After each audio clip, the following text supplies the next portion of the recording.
Assalamualaikum warahmatullahi wabarakatuh. Selamat pagi Bapak atau Ibu. Terima kasih atas waktu dan kesempatannya pada pagi hari ini.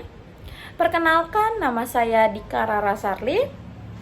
Pada kesempatan pagi hari ini saya akan mempresentasikan hasil ide dari marketing campaign proposal Sprite. Untuk pembahasan materi presentasi pagi hari ini yang akan saya bahas untuk beberapa menit ke depan, ada 11 table of content. Jadi yang pertama saya akan membahas mengenai latar belakang, kedua profil produk, 3 target pasar, 4 tujuan campaign, 5 key message, 6 strategi pemasaran, 7 content plan, 8 map plan, 9 budgeting, 10 KPI, dan 11 KOL.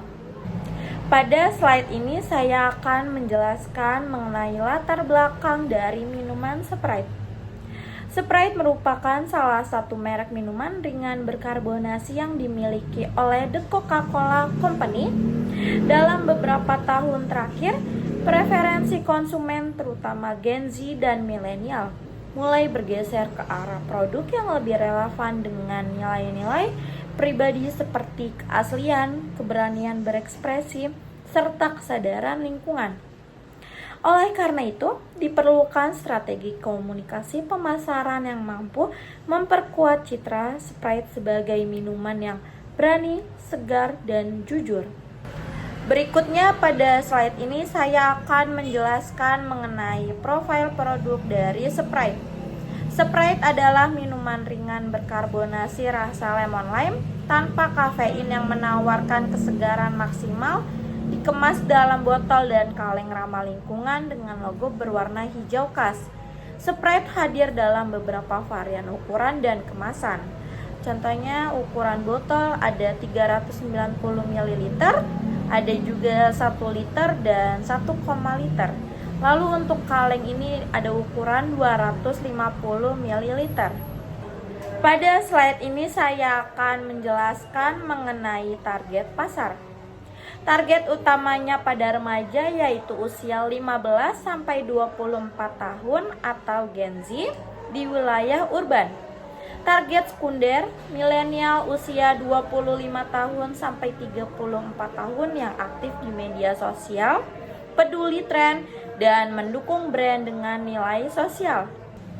Berikutnya untuk slide ini saya akan menjelaskan mengenai tujuan campaign. Jadi ada 3, yaitu yang pertama, meningkatkan brand awareness Sprite sebagai simbol ekspresi diri dan keberanian bersikap jujur.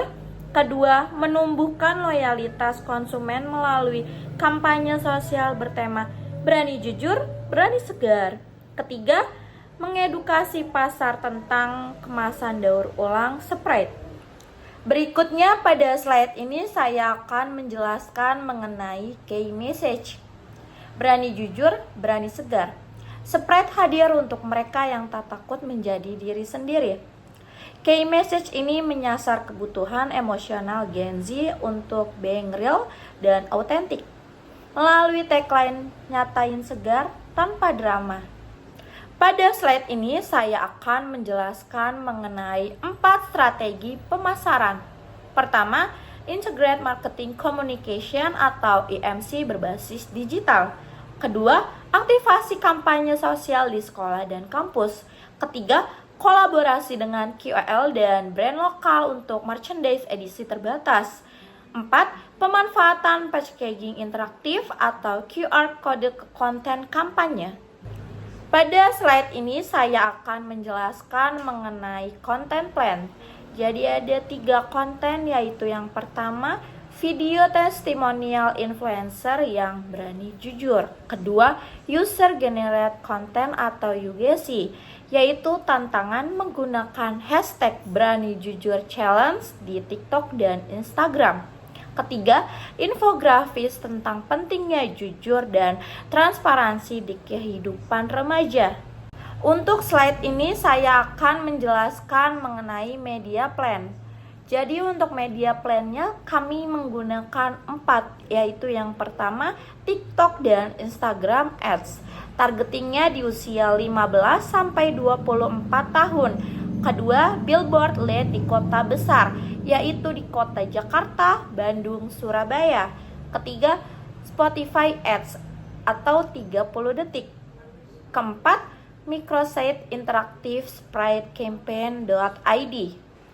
Pada slide ini saya akan menjelaskan mengenai timeline program. Jadi dimulai dari tanggal 1 sampai 10 Agustus acaranya adalah teaser, campaign, dan sosialisasi di media sosial. Selanjutnya dari tanggal 11 sampai 31 Agustus acaranya adalah aktivasi challenge di TikTok dan Instagram. Selanjutnya di tanggal 1 sampai 15 September acaranya adalah roadshow sekolah dan kampus di 3 kota yaitu Jakarta, Depok, dan Bekasi. Berikutnya di tanggal 16 sampai 30 September acaranya adalah kolaborasi KOL dan peluncuran packaging QR code. Dan yang terakhir yaitu pada bulan Oktober acaranya adalah evaluasi dan konten apresiasi partisipan. Pada slide ini saya akan menjelaskan mengenai budgeting. Jadi untuk digital ads ini budgetingnya sebesar 200 juta. Aktivasi offline dan roadshow sebesar budgetingnya 150 juta. KOL atau influencer fee-nya sebesar 100 juta. Produksi konten dan desain budgetingnya sebesar 50 juta. Merchandise edisi terbatas budgetingnya sebesar 50 juta. Dan untuk total keseluruhannya adalah 550 juta.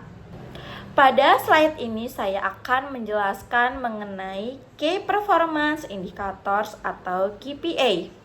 Yang pertama ada reach yaitu 5 juta akun untuk TikTok dan Instagram. Kedua, engagement rate bisa lebih besar dari 7%. Ketiga, partisipasi challenge yaitu 10.000 lebih user. Keempat, kunjungan microsite 100.000 pengunjung dalam 2 bulan. Dan yang terakhir, penjualan meningkat 15% dibanding kuartal sebelumnya. Untuk slide ini saya akan menjelaskan mengenai KOL atau Key Opinion Leader. Jadi ada 3, yang pertama dari Jerome Pauline. Nah, jadi untuk Jerome Pauline merupakan figur publik edukatif yang sangat dekat dengan kalangan pelajar dan mahasiswa. Dikenal lewat konten-konten matematika dan kehidupan kuliahnya di luar negeri. Jerome menyampaikan nilai kejujuran dan semangat belajar dengan cara yang ringan dan menyenangkan. Karakter positif dan reputasinya sebagai sosok yang jujur dan cerdas menjadikannya sangat relevan untuk menyuarakan pesan kampanye jujur aja, bikin lega kepada audiens muda. Untuk KOL yang berikutnya dari Grit Agatha. Nah, jadi Grit Agatha ini dikenal sebagai kreator konten yang kuat dalam storytelling dan memiliki kedekatan emosional dengan audiensnya. Melalui kanal YouTube-nya, ia sering membagikan kisah inspiratif yang penuh makna, terutama seputar kehidupan dan nilai-nilai moral. Gaya penyampaian yang empatik dan tulus membuat Grit cocok menjadi representasi kejujuran yang menyentuh dan memotivasi, sesuai dengan esensi kampanye Sprite. Untuk KOL yang terakhir ada dari Arif Muhammad. Arif Muhammad adalah kreator konten yang dikenal dengan kreativitas dan gaya humor khasnya. Dengan basis pengikut yang besar dan loyal di berbagai platform, ia mampu menjangkau segmen audiens yang luas. Karakternya yang ringan, spontan, dan relevan dengan tren membuatnya cocok menyampaikan pesan kejujuran secara lucu namun tetap mengena, sehingga memperkuat brand recall Sprite di kalangan anak muda. Demikian presentasi yang bisa kami sampaikan pada pagi hari ini. Terima kasih atas perhatian dan waktunya. Kami sangat terbuka untuk pertanyaan. diskusi lebih lanjut, atau masukan dari Bapak atau Ibu. Besar harapan kami untuk bisa bekerja sama dan memberikan solusi terbaik sesuai kebutuhan Anda.